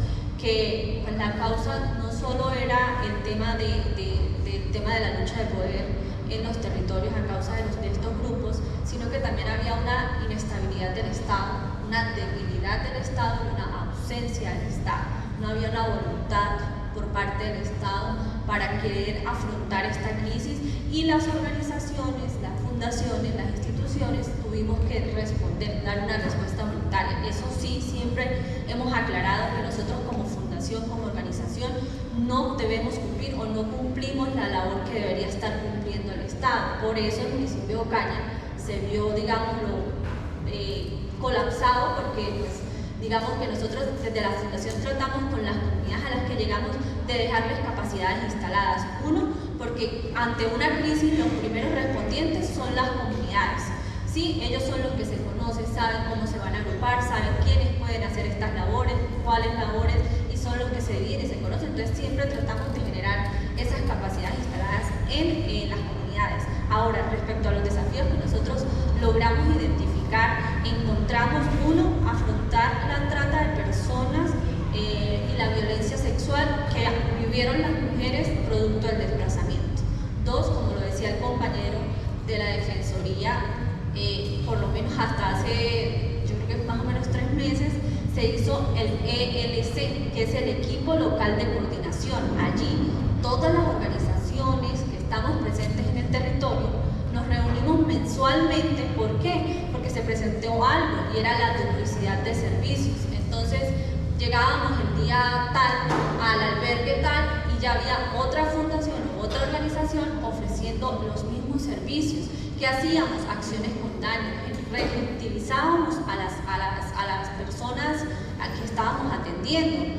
Ahora, lo que también mencionaba, había algo que desde la fundación identificamos y que llegamos a uno de los albergues a brindar en una jornada de derechos sexuales y reproductivos, y era que cuando llegamos los niños iban para el colegio y tenían puesto un carnet, y ese carnet era enorme y decía el nombre del niño, de qué comunidad salió desplazado, y nosotros dijimos, pero ustedes los están estigmatizando y los están colocando en riesgo, alcaldía, eso no se debe hacer, retiren el carnet y utilicen. Entonces procedieron a implementar una manilla, un poco, pero igual se seguía generando la identificación y la estigmatización, porque las niñas estaban pasando por esos temas de señalamientos y de burla, porque pues, digamos que siempre se ha generado ese tema ahí con respecto a eso. Otro desafío que hemos tenido que afrontar es la ausencia de oferta de servicios en ese momento en toda la línea de derechos sexuales y reproductivos. Y ustedes dirán, no, pero no, en ese momento no era necesario, sí era necesario, porque las organizaciones se centraron en brindar apoyo en alimentación, en ropa, pero había algo importante, estaban aumentando las enfermedades de transmisión sexual dentro del albergue. Los casos de violencia sexual se estaban presentando porque no se estaba cubriendo esa oferta. Nosotras llegamos a los albergues a brindar esa oferta y encontramos diversos casos, encontramos mujeres y hombres con ya ITS positivas, encontramos de VIH, sífilis positivas. ¿Por qué? Porque es que las personas no tenían ni que ocupar el tiempo. ¿Y cuál era la única manera de ocupar el tiempo? Teniendo relaciones sexuales. Entre ellos, entre los demás, y eso generó también una crisis dentro del municipio que no se sabía cómo afrontar. Incluso un caso de violencia en uno de los albergues y el agresor permanecía todavía ahí, porque no sabía el municipio cómo actuar. Entonces son desafíos que sí tuvimos que enfrentar. Dentro de esos también la falta de apoyo de atención psicosocial y psicojurídica a las mujeres víctimas de violencia basada en género, que producto del desplazamiento vivieron múltiples vulnerabilidades y que tuvimos que entrar. ¿Por qué? Porque en su momento nosotros lo llamamos el desfile de los chalecos. El primer día, el 16 de enero, el 17, el 18, que era donde estaban los primeros días de la crisis, pudimos observar que estábamos todas las instituciones con chalecos para arriba, para abajo, pero nadie se había percatado de que no se estaba brindando esa atención psicosocial, que había una organización de la sociedad civil brindando ese apoyo de atención psicosocial. Pero ¿qué pasaba con aquellas mujeres que no eran de la religión X? No estaban seguras, no se sentían cómodas, llegaban y nos manifestaron que no habían podido recibir una atención adecuada y de forma privada, porque colocaron una carpa, atención psicosocial a mujeres víctimas de violencia, y hagan una fila y aquí las vamos a atender. Y ya se produjo otra revictimización adicional. Desafíos enormes que tuvimos que enfrentar y que seguimos afrontando en el municipio, porque la crisis continúa, los desplazamientos continúan, las alertas desde el equipo local de coordinación. Se hizo una alerta el 13 de agosto porque en Tibú se está presentando una situación y pues las mujeres, por ejemplo, esta madre del Catatumbo, si la buscan en las redes, esas mujeres han trabajado enormemente por las mujeres del Catatumbo que se han visto afectadas producto del reclutamiento de sus hijos, de sus hijas, de los asesinatos, del confinamiento. Entonces, desde la FMF enfrentamos todos esos desafíos y pues la idea es seguir trabajando por un municipio de Ocaña y por esas mujeres que todavía necesitan el apoyo de nosotros. Muchas gracias, Karen. Profe José Manuel, ¿y qué desafío también enfrenta la academia para estudiar estos fenómenos? Y también, ¿cuál es el panorama ante posibles conflictos venideros? ¿Cuál es el panorama? Pues bueno, desde la academia, muchísimos desafíos. Primero, digamos, convertir a la región en parte de nuestro objeto de estudio debe ser clave, y eso también está para las estudiantes y los estudiantes que están acá, que ojalá puedan centrar su conocimiento en la región del Catatumbo, ¿cierto? Porque ustedes, quieran o no, pues están acá y ustedes son parte de la región. Hay una realidad histórica, es que la universidad ha estado a espaldas a la región del Catatumbo. Eso nosotros llevamos 51 años y durante 51 años se ha estado a espaldas de la región, eso no es un secreto. En el último tiempo pues han habido esfuerzos de diferentes dependencias de la universidad por llegar a la región, por poder hacer incidencia, pero eso viene tal vez 5, 8 años, 10 años atrás, pero no es de toda la historia de la universidad. Y desafíos que haya, yo creo que acá cuando uno analiza esas periodizaciones de violencia, uno siempre ha encontrado que la esperanza ha sido transversal en la campesina, el campesino y en el indígena del territorio. Y fruto de eso uno ve las formas de resistencia que han tenido las campesinas y los campesinos y los indígenas. Procesos organizativos, procesos de conformaciones de juntas de acción comunal, procesos de conformación de movimientos sociales. Esas han sido unas formas de resistencia, y esas formas de resistencia obviamente parten de un sentimiento de arraigo en el territorio, y ese sentimiento de arraigo obviamente está ligado a la esperanza que siempre ha estado en el territorio, con los campesinos, las campesinas, los indígenas y las indígenas, y esa esperanza ha permitido resistir a las violencias, y al contrario de someterse a las violencias es crear formas propositivas de empoderamiento territorial para crear una región distinta. Pero lo que uno empieza a ver con este último periodo de violencia, también tal vez por la misma tragedia que encarna esta violencia, que es diferente a la violencia paramilitar, porque era gente exterior que venía a apoderarse del territorio. Acá lo que hay es una bomba interna en el territorio, y se vuelve casi como una tragedia griega, donde los hermanos, como lo decía Jair, donde los hermanos se matan ellos mismos, ¿cierto? Como esas tragedias de Sófocles, ¿sí? De Antígona, donde se matan unos con otros, donde se matan familiares unos con otros. Y uno empieza a ver tristemente que este último periodo de violencia ha generado una desesperanza, o esa es un poco la lectura que nosotros tenemos del territorio, y eso es muy grave, porque si se genera esa desesperanza, lo que uno empieza a ver un poco es esa desesperanza, es que muchos ya no se enraizan en el territorio, sino que al contrario, empiezan a abandonar el territorio. Y cuando usted empieza a abandonar el territorio, pues entonces ahí ya la cuestión ya es grave, ¿cierto? Ese desarraigo y esa tragedia, la tragedia como tal de lo que es el conflicto armado último, lo que nosotros vemos es esa germinación de la desesperanza en el territorio. Y como uno escucha campesinos y campesinas del territorio que dicen: me cansé de ver muertos, me voy. O como nosotros tuvimos que, en el proceso de la formación de las cooperativas y las asociaciones de los firmantes, ver a muchos firmantes de paz tener que irse del territorio y decir: no me voy a quedar acá porque acá me van a matar, yo me voy. Y entonces uno empieza a ver ese fenómeno, y entonces uno dice: este es el mayor desafío. El mayor desafío es precisamente combatir esa desesperanza que empieza a surgir en un territorio. La pregunta es: ustedes, que son los jóvenes y las jóvenes que están acá, ¿qué propuestas tienen? Porque nosotros ya se nos pasó el tiempo. Acá les toca a ustedes, y ustedes son los que tienen que dar esas alternativas frente a este nuevo reto que hay.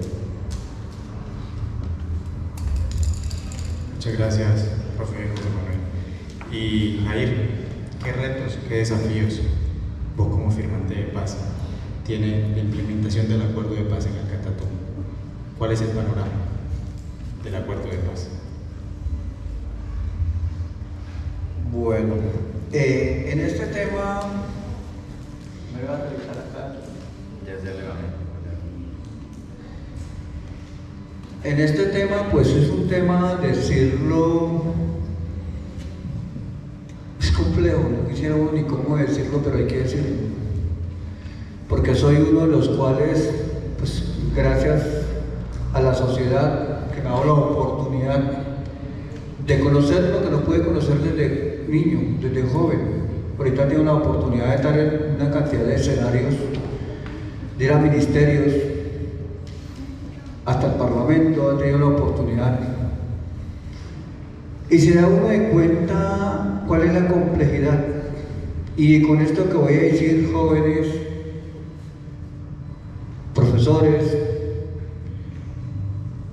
los que están presentes acá en este escenario o en este recinto, es una responsabilidad grande, es un reto grande, desafiante. ¿Por qué? Porque si usted hoy en día nace, ¿qué es lo que pasa? Que ninguno de los funcionarios en representaciones de las entidades del Estado exterior a la región del Catatumbo quiere trabajar en el Catatumbo. Y voy a citar una situación que nos pasa a nosotros. Cuando algunos de los que tienen cuerpos de agentes de seguridad, escoltas, pues que no me gusta decir eso, pero si le dice el hermano, le correspondió hacer relevo al Catatumbo, algunos de los municipios del Catatumbo, no más de la provincia de Ocaña, empiezan a sacar excusas y no quieren pedir, porque ha sido tan grande la estima, ¿cierto?, que la ha tenido la región del Catatumbo. Entonces así pasa con muchísimas entidades que les corresponde cumplir esa función, sea Agencia de Desarrollo Rural, sea Ministerio de Agricultura, sea, mejor dicho, el escenario que sea.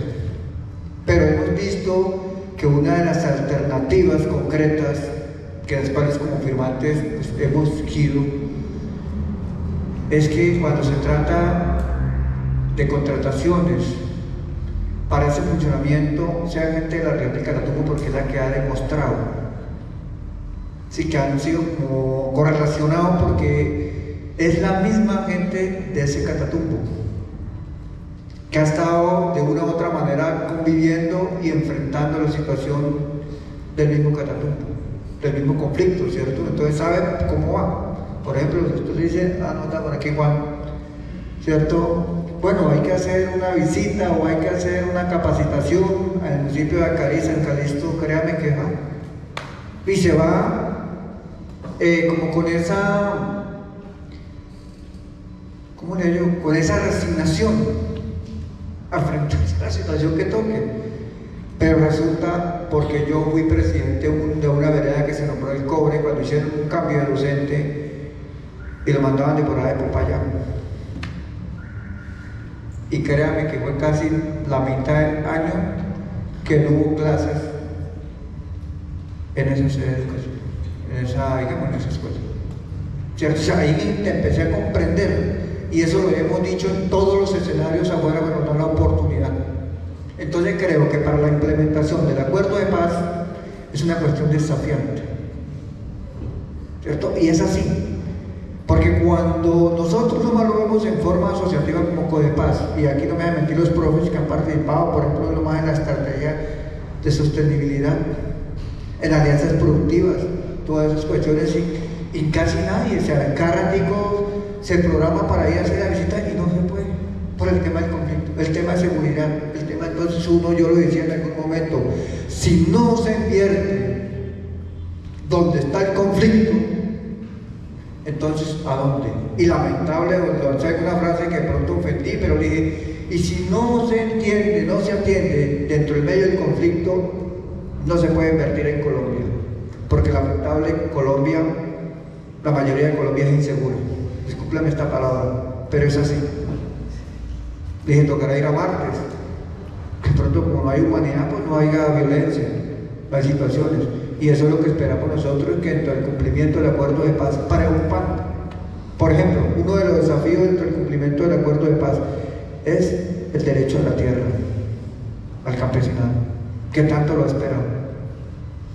Y cuando hemos analizado el territorio, vemos es una situación compleja, con esa desesperanza, que lo recuerdo como varios, la mayoría lo han dicho, pero es una desesperanza que hay, ¿cierto?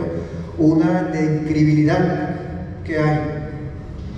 Otro, que es el más, considero grande, más complejo también, es el tema de la sustitución, el cambio de esa economía,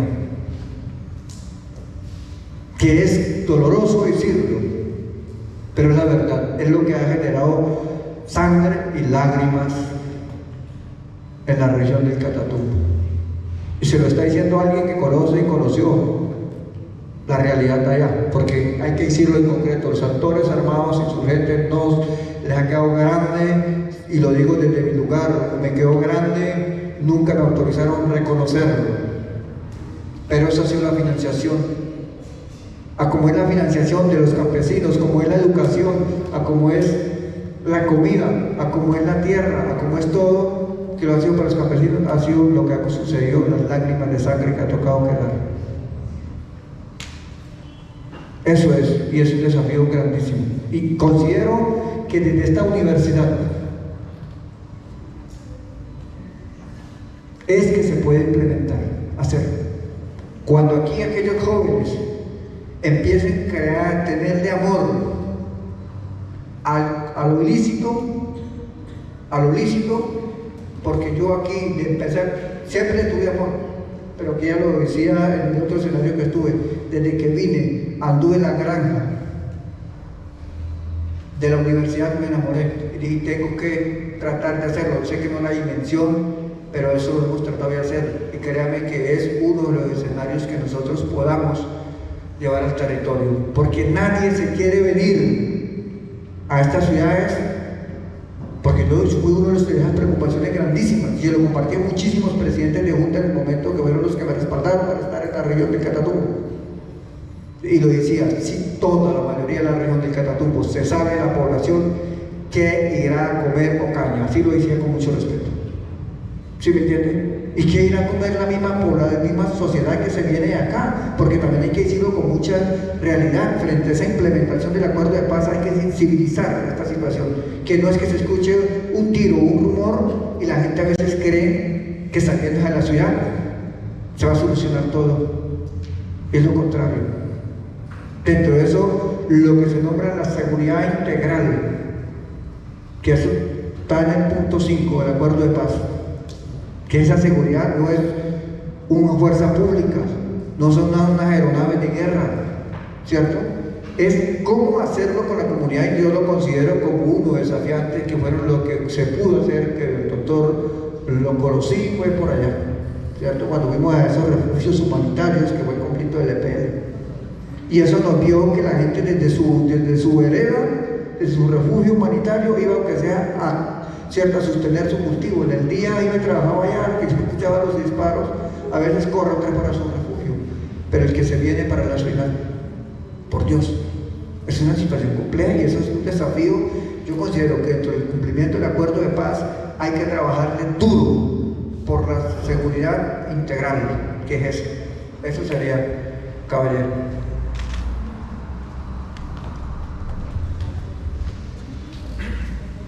Bueno, muchísimas gracias a José Jairo Villamizar por su intervención. Y de esta manera pues, cerramos esta charla, este espacio de reflexión y diálogo. Agradecemos y damos muchas gracias a Carlos Pallares, en representación de la Defensoría del Pueblo, a Karen Berger, de la Fundación Mujer y Futuro, al profesor José Manuel Alba Maldonado, que lidera este tipo de espacios desde el Consultorio Socioambiental Agropecuario, y también a José Jairo Villamizar, que desde su rol, desde las comunidades, intenta y la búsqueda de la implementación del acuerdo de paz. Y a ustedes muchísimas gracias por asistir a este espacio. Esperamos que sea de mucha ayuda para ustedes, para entender el contexto histórico, social y actual que vive la subregión del Catatumbo en relación a la crisis humanitaria. De antemano les recordamos que hay unos cuestionarios y un análisis que se va a dejar en la plataforma para que puedan resolverlo. De igual manera, más adelante, la otra semana, estaremos dando detalles del segundo y tercer encuentro que vamos a tener en relación con este diplomado llamado Catatumbo, entre crisis humanitaria, desarrollo productivo y construcción de paz. Así que a todos y todas les deseamos un resto de día agradable y que esta reflexión sea muy amena para nosotros.